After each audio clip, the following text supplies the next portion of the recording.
ഏറെ നാളത്തെ കാത്തിരിപ്പിനൊടുവിൽ Rajakkad fire station പ്രവർത്തനം ആരംഭിച്ചു. NRCTയിൽ ആരംഭിച്ച ഫയർ സ്റ്റേഷന്റെ ഉദ്ഘാടനം മുഖ്യമന്ത്രി പിണറായി വിജയൻ ഓൺലൈനായി നിർവഹിച്ചു.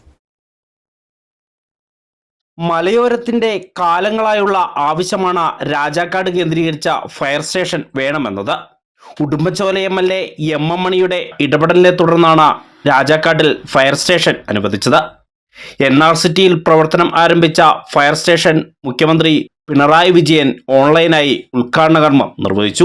പുതിയ ഫയർ ആൻഡ് റെസ്ക്യൂ സ്റ്റേഷനുകളുടെ എണ്ണം 12 കേരളത്തിലെ ആദ്യ സ്റ്റേഷനുകളുടെ എണ്ണം 132 വർദ്ധിക്കുകയും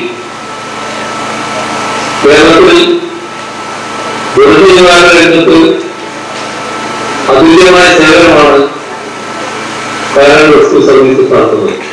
ഉടുമ്പൻചോല MLA MM മണി അധ്യക്ഷത വഹിച്ചു. Director general of Kerala fire and rescue service Nitin Agarwal IPS സ്വാഗതം ആശംസിച്ചു. രാജാക്കാട് ഗ്രാമപഞ്ചായത്ത് പ്രസിഡന്റും സ്വാഗത സംഘം ചെയർപേഴ്സണുമായ കിങ്ങിണി രാജേന്ദ്രൻ, സ്വാഗത സംഘം convener Babylal, treasurer VS Biju, ജില്ലാ പഞ്ചായത്ത് അംഗം തിലോത്തമ സോമൻ, സേനാപതി ഗ്രാമപഞ്ചായത്ത് പ്രസിഡന്റ് അരുൺ അശോകൻ, രാജകുമാരി ഗ്രാമപഞ്ചായത്ത് പ്രസിഡന്റ് M ഈശ്വരൻ, വെള്ളത്തൂർ ഗ്രാമപഞ്ചായത്ത് president George Thomas, P Rajaram, Vipin E Augustine, CR Raju, ഗ്രാമപഞ്ചായത്ത് അംഗങ്ങളായ Benny Palakkatt, Joshi Kanyakuzhi, KPCC member Balampilla, CPM Rajakkad area committee secretary Suma Surendran തുടങ്ങി നിരവധി ആളുകൾ സംസാരിച്ചു.